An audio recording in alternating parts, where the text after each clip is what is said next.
Hello and welcome. I'm your host, Britton Gray, Executive Director of Global and Domestic Immersion Programs at Providence. As a reminder, the information provided during this event is for information purposes only. If you have any medical questions, please reach out to your primary care or healthcare professional. Now let's begin. At Providence, our vision of health for a better world motivates us to advance justice, not only at the US bedside, but through international partnerships that respond to the health disparities faced by our neighbors in Guatemala, Mexico, Malawi, Nigeria, and Kenya. Providence is committed to global health equity and to strengthening the global health workforce. We support and promote programming that seeks to dismantle systemic disparities and foster bidirectional clinical and academic learning.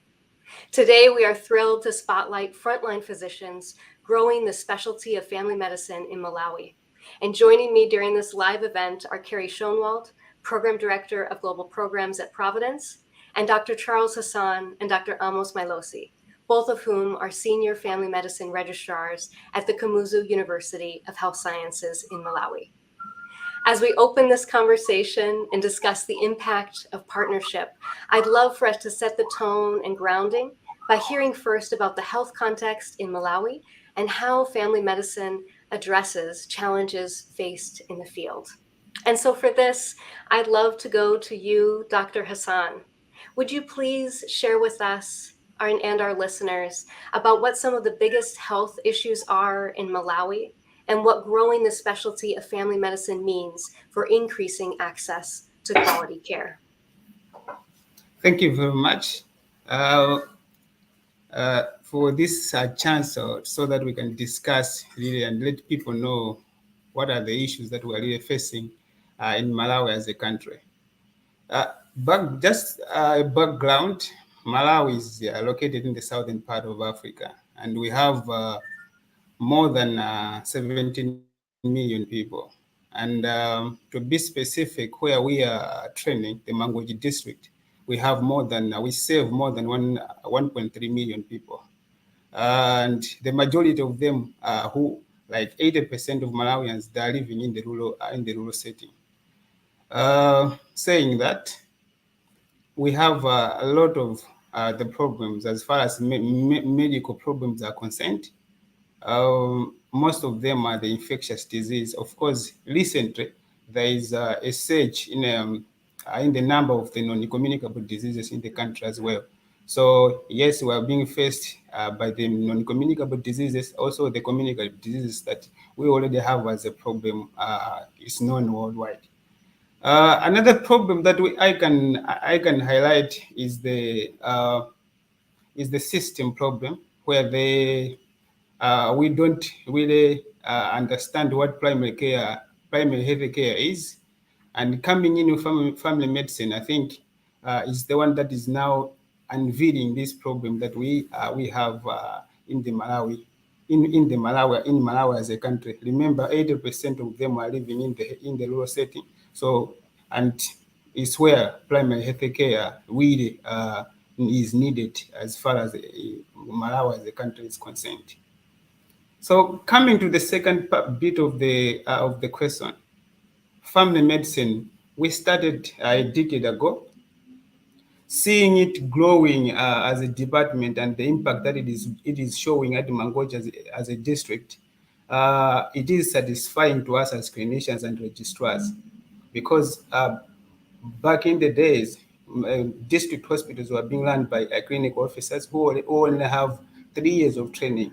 So they don't have that vast knowledge and skills that a doctor have. And if we have a doctor at the district hospital, most of the times they do the administrative work.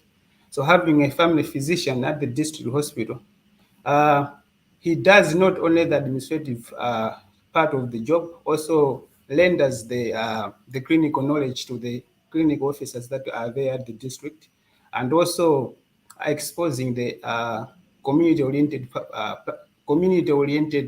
primary care, going to the communities, knowing why the disease is really happening from a specific area. Like, we're taking the disease to where it is coming from to understand it better, because we tend to understand the context at a family level and then we take it to a community level, doing the preventive medicine and also health promotion. So seeing the department growing, now we can say we have 12 residents, which is a big number. And it's a plus to Malawi as a country. Seeing these numbers, this number of residents, I think in the near future we're going to be telling another story. I think I will end there. Thank you very much. Thank you so much, Dr. Hassan, for sharing with us that arc of the need, the urgency, and what the growth of family medicine will do as you think about responding to especially rural health concerns. Carrie, I'd love for you to build on this context from Dr. Hassan about what motivates Providence to partner in Malawi, and how does this relate to our organizational vision for global health equity? Thank you, Britton, and hello to everyone. So I want to give a little bit of context to say that global health is a field that, as a field, is deeply rooted in colonial racist principles and structures. And for this reason, it is critical that those of us in the field are ensuring that we work through partners who center local leadership in the development, the decision making, and the execution of the work that we do together. And more than ever before, Providence and, of course, organizations across disciplines and geographies are more aware of the disparities built into our social, economic, educational, governmental, and, of course, medical systems. Built into the DNA of our organization and of our department, Global and Domestic Engagement, we work through partners who are aligned with a vision that centers local communities in their own stories of health improvements, and we support and drive forward their vision. It is our goal always to work in a way that fosters sustainability, which is why health system strengthening is one of the primary pillars of our work. And in 2017, we were invited to become part of a partnership between Swedish First Hill Seed Global Health and Kamuzu University of Health Sciences, which is, of course, the university of both Drs. Hassan and Milosi. And for reasons I can expand more on later, we were very excited to join this partnership, as they had already built into the fundamental structure ways to ensure that as a program, it was actively redressing systemic inequities rather than exacerbating them. Thank you, Carrie. As we think about global health and the layers that you shared and pointed to, global health is systems and structures and organizations, but also driven by people. And just as you and I are motivated to serve, we know that our colleagues, Dr. Milosi and Dr. Hassan, are motivated to serve and to heal. And so I'd love for us to be able to hear a little bit more about our guests' unique journeys as a part of this movement. And Dr. Milosi, perhaps we could hear from you. Can you share with us what motivated you to choose family medicine as your own specialty? What do you hope to accomplish as a physician? Oh, thanks for that question. Growing up in Malawi, I knew how to appreciate medicine from a very young age, because we never had an easy access to see a doctor when they were ill. Of course, we could see other clinical cadres, like clinical officers, who most of them have 3 years medical training. Actually, I could say that my first encounter with a doctor was after I was already a medical student. Yeah, so I learned to appreciate medicine at that young level. But then I didn't know that when you finish medical school, you become a specialist. When you know internal medicine more than everything, or you know the eye of the person more than any other part of the body. After finishing, these were the decisions that I had to make. And I finished like in 2011, the time when postgraduate program of family medicine was not even there. So the choice that we had is to make, to follow these other specific specialties. But looking at Malawi, these specialties, even now, most of them, all of them actually, apart from family medicine, are in the cities, especially the 2 major cities, Lilongwe or Blantyre. About 80% of Malawians are in the rural setting, where they have almost a zero access to these specialties. So I felt that somehow, although I was working as a medical officer, I started with the central hospital or then another central hospital, most of Malawi was not reachable. A few like ones would be sent to central hospital to meet the specialist, but even the person doing the referral is not a doctor. So he's going to miss many patients anyway. So also having two experiences of working for a government hospital where we are covering about 4 districts, and I was in the Department of Medicine, more or less like heading that department. I also was in a position of receiving many patients who were coming from the district to our hospital. And I was not a specialist that time also. So I wouldn't even manage them. I would manage a few and refer some to a bigger hospital. But the situation could clearly be seen that in the districts, people, the referral system and the specialists are not there. And also I have an experience of working with one of the NGOs that works with the government for 3 years. There also, it was good experience working with different teams from different countries, mostly from Malawi and USA. But most of the time, I realized in this setting that although I was providing primary health care, I didn't have enough capacity to work as a consultant. So at one point, I had more knowledge of HIV and TB, but not as a whole specialist. If other more complicated things come, I'll be confused. I will still have to wait for a consultant. So for me, what motivated me was to make Malawi's health system better. And for me, the most direct way, easy way, and also effective way is to have enough number of doctors that are very experienced to work in places where they can be easily reached by the patients.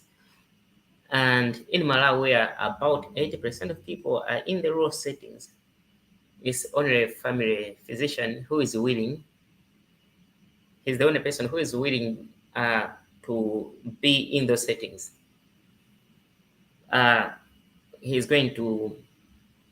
He or they are going to work as gatekeepers.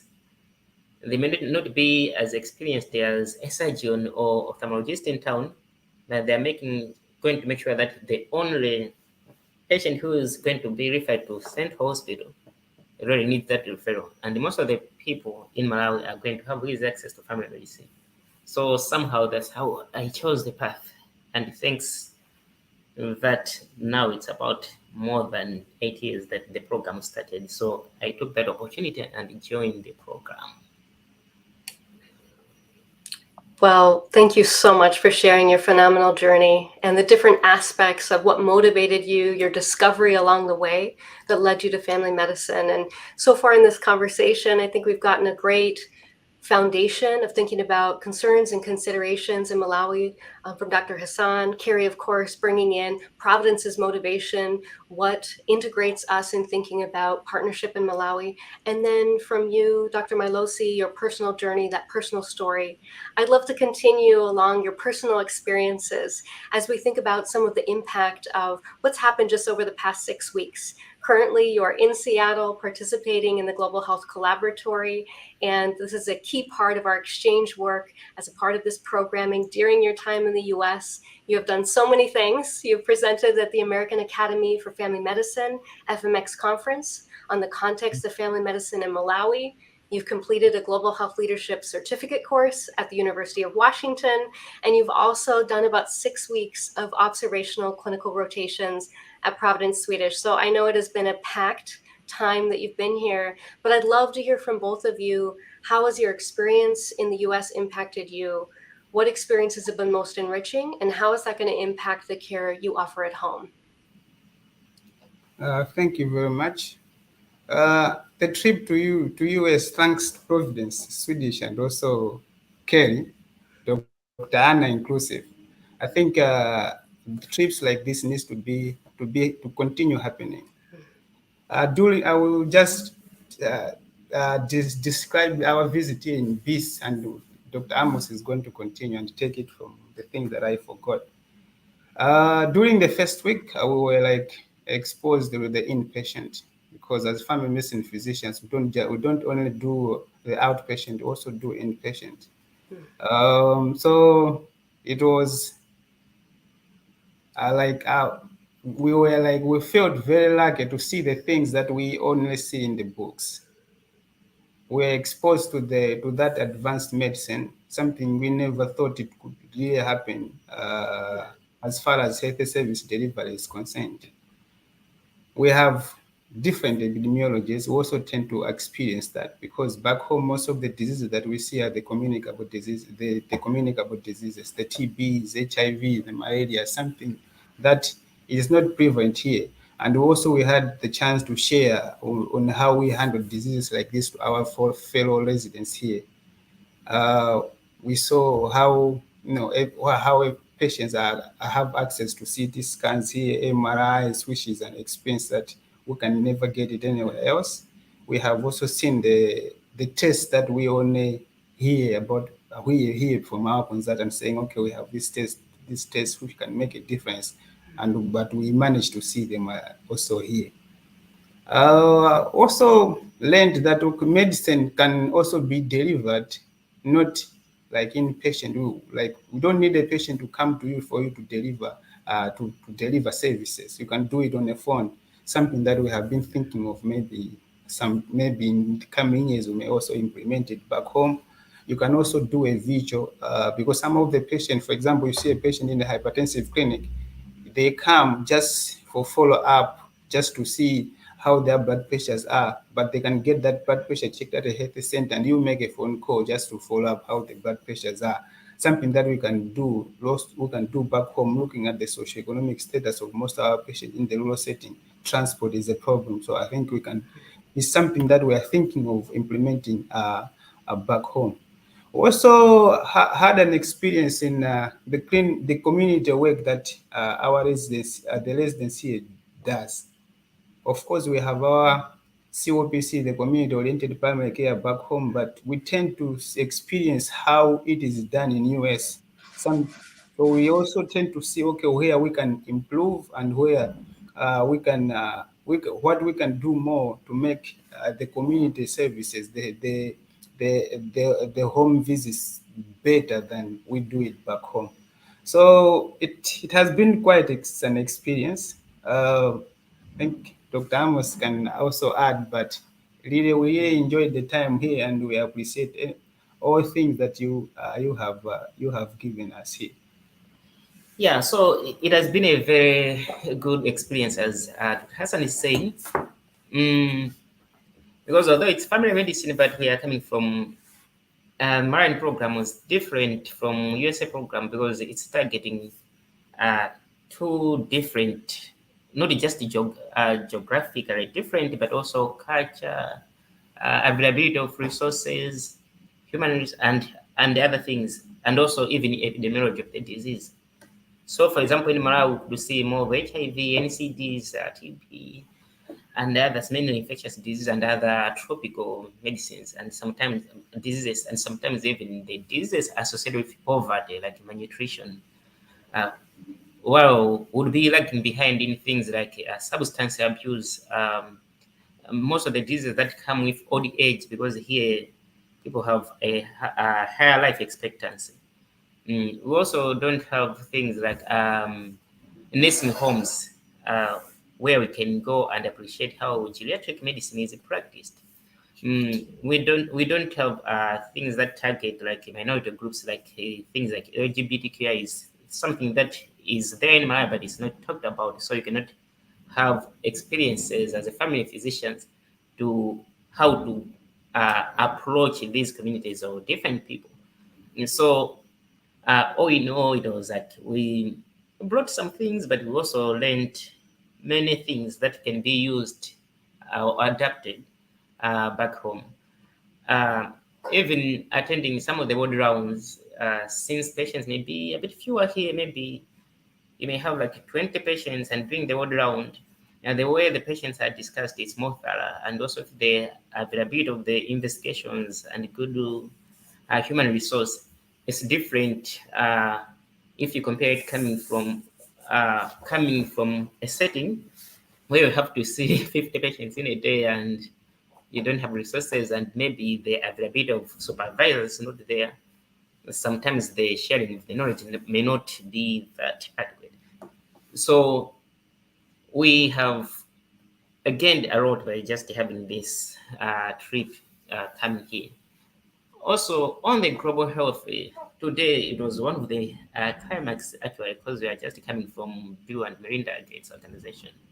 So would actually appreciate on one-on-one contact on some of these organizations that we see back home design their programs in their original countries, and we do have like first-hand information and appreciate more their approach, like without having prejudices, because it was not like third-hand information. It was one-on-one conversations with the members of these organizations and more.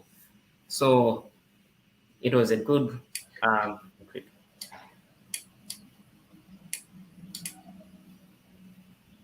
Wonderful. Oh, go ahead. Yeah, on the global health leadership cause, I think there is similarities that we have noted of global health and family medicine, more especially on the primary health care aspect and also research. So we had also the privilege to meet people who are doing research back home, to meet some of the organizations that are doing the difference back home, to and understand the extent of the work that they're doing, and also forming the links between them and us, so that when you go back home, we'll continue working and making sure that the universal health coverage that we all want at the end of the day is reached. So yeah, I think it has been quite a great trip, and something that we need to advocate to continue. Well, we will be advocating with you, guaranteed. And thank you so much for sharing about all of the different aspects of your journey over these past weeks. I know from speaking with different members of the Providence Swedish community that each person that you've engaged with has been moved, shaped, and has learned from having the opportunity to work with you. And certainly that is the case for Carrie and myself as well. And I'd love to now hear a little bit more from you, Carrie. We know that Dr. Hassan and Dr. Milosi are with us because as Providence and as a department, Global Domestic Engagement, we believe in the profound importance of bidirectionality, of learning from one another across contexts. And so I'm hoping, Carrie, that you can share, what does our exchange program look like? Why is bidirectionality so important to us? And what have we learned about how this cross-cultural learning opportunity impacts physicians and how they practice medicine? Yeah, thanks, Britton. Well, of course, you've already hit on it a little bit, which is just in reflecting upon the input that you've already received from people who've been around Dr. Milosi and Dr. Hassan all of these weeks. It's the idea that we all are teachers and we all are learners. That's something that's very much very simple yet very profound. So I'd love to just share a little bit of context, which is that back in 2017, when our department was invited by Dr. Elizabeth Hutchinson, who used to be on the Swedish First Hill Family Medicine residency faculty, she was already deeply involved in Malawi and had been running a residency rotation, bringing US residents to Malawi for several years already. She was partnering through Swedish, partnering with Swedish. Swedish was partnering with Kamuzu University of Health Sciences as well as Seed Global Health. And we had the great good fortune of being sort of invited into this beautiful partnership in a new way that we were co-creators of, which was in fact to develop what we now call the collaboratory. And the idea was very much about the bidirectionality component. While there are certainly many opportunities in graduate medical education for US residents to have global experiences in a variety of settings, but for many in a lower resource country setting, there are not nearly so many opportunities for people who are training or trainees or physician trainees to come to the US and do the same, and certainly not all within the same program. So we were incredibly lucky to be invited into this innovative opportunity to sort of really put the proverbial money where the mouth is, because it's one thing to talk about bidirectionality in the sense that when someone is in an environment, there's of course a sort of subculture of bidirectional learning happening innately. However, to create an actual structure for that, as I said, is something very unique. And so we were able to co-create, co-develop, and now still co-manage that program. And it's been a really beautiful opportunity because historically, while US residents would go, and clinicians of various levels would go for these global health experiences, there has always been an element to that of a little bit of a sense of, well, you know, we're here to provide our expertise, a little bit of sort of a white savior complex, for lack of a better, more specific way to speak of that.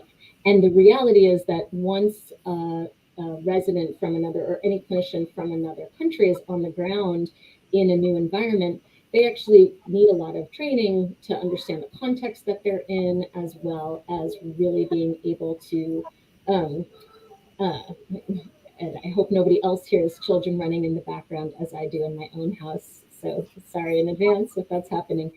But to be able to really not create a burden on a system, there needs to be a buffer. And so to have a residency program where there's actually faculty from that same country on the ground. And so that is what we have been able to create and build off of the brilliant foundation that had already been created, which is that we have faculty on the ground. Dr. Anna McDonald, Dr. Jacob Nettleton are there throughout the academic year, so that when we send US residents there, first of all, they're there as an academic presence. They're there to be supporters of learning, of this nation's discipline of family medicine in Malawi, which of course has been in the United States already for a few decades. And so the idea is never to impose a model that may not work in a different context, but rather to just share fundamental principles and to teach the skills that are inherent in those. And what winds up happening is that our residents go there, they have these opportunities to teach, but more importantly, they are also learning so very much, not just about tropical disease, which is something that people are very, very expert on in Malawi, whereas in the US, it's not something people are greatly exposed to, but also more importantly about their own resiliency as clinicians, because they're forced to be in an environment where there is very little technology to rely upon, and they find themselves having to rely very heavily on basic clinical skills that maybe are a bit rusty because the US system is so sort of technology oriented that that clinicians in practice sometimes don't have to use certain skills as much. And so it's always a very interesting inverse relationship where we have Malawian clinicians come here during the collaboratory and they experience this sort of, you know, overwhelm of all of the technology and sort of what to do with it and all of those pieces. And then they come away feeling incredibly proud to know that their basic medical skills are so incredibly sharp, and realize, you know, that that's just this tremendous strength. Whereas US clinicians, they have a lot of chronic disease management knowledge to share when they're in Malawi, and of course many other things to share. But at the end of the day, they go there and they learn this new self-reliance. So there's this very beautiful reciprocity that happens. That's almost an inverse. And as you described, when the Malawian clinicians come here, they also get to be part of a global leadership course. They get to co-present at a global conference. And the thing about that is that they're doing all of those with US residents. And so the bidirectionality is constant. It is a constant exchange of knowledge, a constant strengthening of one another, and bringing these different skills and these different contexts together.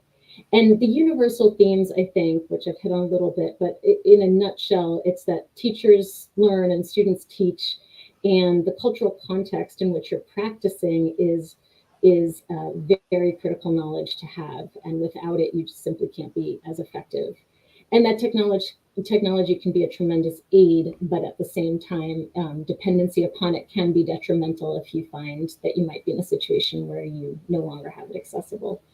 And so I think ultimately, in both directions, clinicians return home with sort of a greater sense both of confidence, because they functioned in such a different environment and had to sort of grow a second brain and a second set of skills to adapt to that environment, and also a greater sense of humility for really the same reason. And at the end of the day, what that equals is just greater resiliency and a real sense of a better sense of the patient needs, because they've had to adjust to patients so unfamiliar as far as presentation of disease, as far as that cultural knowledge. And so they've really had to sort of expand their context for absorbing patient information in a whole different way. So in the long term, there are many different impacts, and those can be very individual, but I think a real constant is that are the pieces I mentioned, and then also that just sort of greater connectivity to whole person care and to sort of patient well-being in their own role and their own well-being. Thank you, Carrie. And Carrie, I know you've worked with every resident and every registrar as a part of this exchange, doing all the exit interviews, collaborating with our colleagues, and as a part of orientations and preparation. And so appreciate the intimate knowledge you have of how folks have experienced this exchange, which underscores all the values that we bring into this in terms of bidirectionality. It's so important. And I'd love to hear Dr. Milosi and Dr. Hassan, from your own individual perspectives, what have you been most excited to share with your American colleagues about the strengths of the Malawian system, whether as a part of the presentation you did at the Family Medicine Conference in DC, or as a part of the capstone course you've been doing at UW, or as a part of the observations and rotations that you've been doing at Providence Swedish?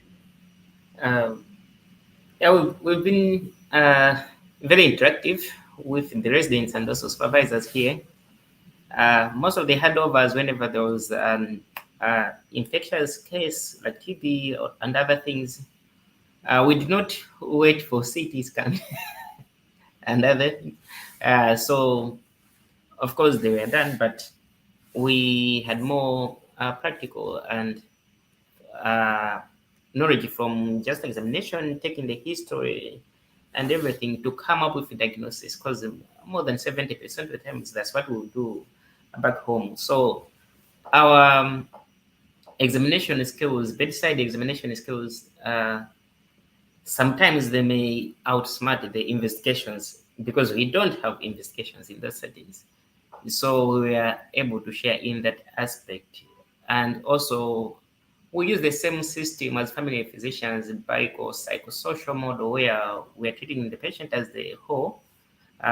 So here, the biological part, we are doing more or less the same thing. The psychosocial, we are doing more or less the same thing, but I think Malawian program, also due to a different status in the social circumstances, we do it a lot, where when you see one patient who presents with some particular disease, say diarrhea, you have to think about the whole community. How did they get this diarrhea?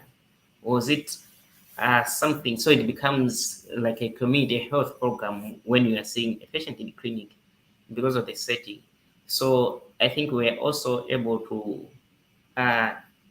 put our input in that capacity, that social aspect of the patient is also very, very important. So those were some of the few contributions.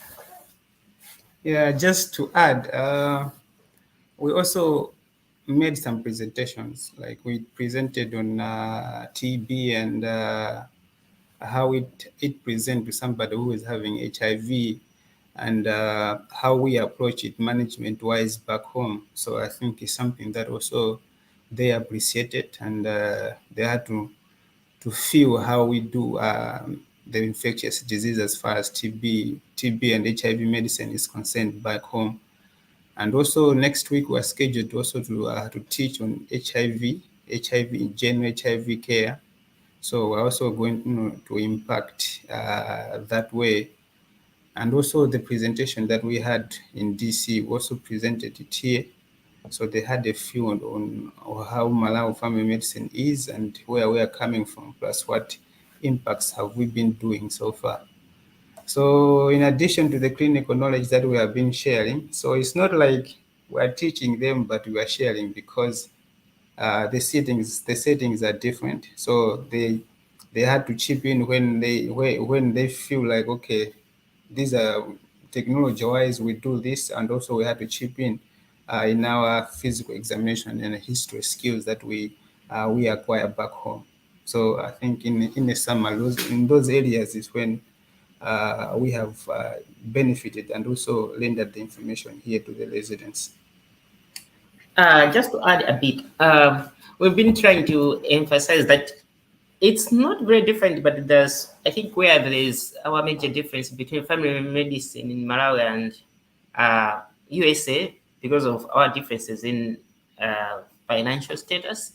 So in USA, family medicine is like the first contact to the hospital. So a primary care provider will treat the patient as the whole person, and they are the first contact with the patient. Well, in Malawi, because of the limitation in the human resource and the availability of clinicians, so the nature of family medicine, a physician in Malawi will be where you are seeing a patient just as a window to the whole community. So it's not just as a first contact, but this contact is just helping you to understand the whole community. So you are treating the patient in that visit and also the whole community. So there's a more public health approach to it, apart from the clinical work that we do more or less the same way. Thank you for those insights and for creating such an enriching experience for all who've had a chance to cross with you across your time in the US and all that you have been able to share throughout this journey. I'm so grateful to have had this opportunity to learn from you, both throughout your time here and also throughout this call together. And as we come near the close to our live, I want to position you, Carrie, just to share as we think about the principles of our programs being built on social justice, solidarity, accompaniment. As members of the global health community, what do you believe solidarity calls us to as healthcare systems here in the US? I think that there is a piece of that is very personal and a piece of that is very communal. And I think that the personal piece is the piece that applies to everyone who has been keeping their eyes and ears open over the last few years and waking up to a level of injustice and inequities in all of our systems that perhaps some of us who have been privileged by economics or privileged by skin color or privileged by different things have maybe not understood as clearly as we do now. And I think there is a piece where it is just incumbent upon those of us who practice in this field to take this time to develop much greater self-awareness. And I think that although it might sound small, I think starting at that individual level is critical for change. And I think growing from there, it is taking that awareness and applying it to understand that there are so many different levels to what those inequities are comprised of. There are pieces which have to do with just geography and difficult ecosystems and things that are out of control. But there are so many things, such as within academia and within medical training, that is very much within human control. And I'm speaking of different layers, some of which we've touched on today, which is just access to education. But there are things that those of us who are not in global health academia may not realize, which is that even having the access, having the voice to lead the agenda on what clinical research is done in global environments is something that is by no means automatic. And so within this sort of colonial history and these systems that I referenced earlier within global health, a big piece of that is about when foreign nationals, clinicians, and researchers come to other environments, they have their own research agendas and they have their own sort of ideas of what the issues are and what the solutions are. And they don't take the time to check those or center those through the people who are impacted most by those issues and who live in them every day. And then once that research is done, even if it has been inclusive, that research may or may not be accessible to people on the ground. And so there really is this piece of democratizing knowledge, and that has so many different layers. But certainly, I think that one of the things within our purview as Providence and as global and domestic engagement and working with Malawi and other critical partners is in furthering that democratization, always centering our partners in the story, understanding what their goals are, support them in those goals. And I think that during COVID, there was a real awakening in the philanthropic community across many different aspects of philanthropy, of understanding that less constrictive requirements to funding allow for that centering, allow for those who have been classically thought of as beneficiaries or recipients, instead are in fact the drivers of their own destinies, their own health system improvements, their own clinical knowledge. And I love being able to bring in Dr. Milosi and Dr. Hassan. I wish that Dr. Anna McDonald could have been with us here today, our colleague at Swedish, who really co-drives this program with Dr. Jacob Nettleton and others before them. But they are so humbled every day when they're in Malawi by the extraordinary brilliance of these doctors with us today and so many other doctors who give extraordinary patient care in the middle of really, from a US context, somewhat unimaginable resource limitations. And so being part of a collaboration in which you're allowing the brilliance that is in the room to be your guide and to lead and to just be the supporter who provides the resources, and as a whole together you can create something meaningful and impactful and sustainable, because ultimately you're supporting something that the community is doing already. And I think there is a big movement toward this type of solidarity, but I encourage it to just grow ever more. You provided so many specific examples, Carrie, of ways in which solidarity can be carried forward. And I hope we will have many opportunities to do specific and unique live sessions on so many of the topics of urgency that you mentioned.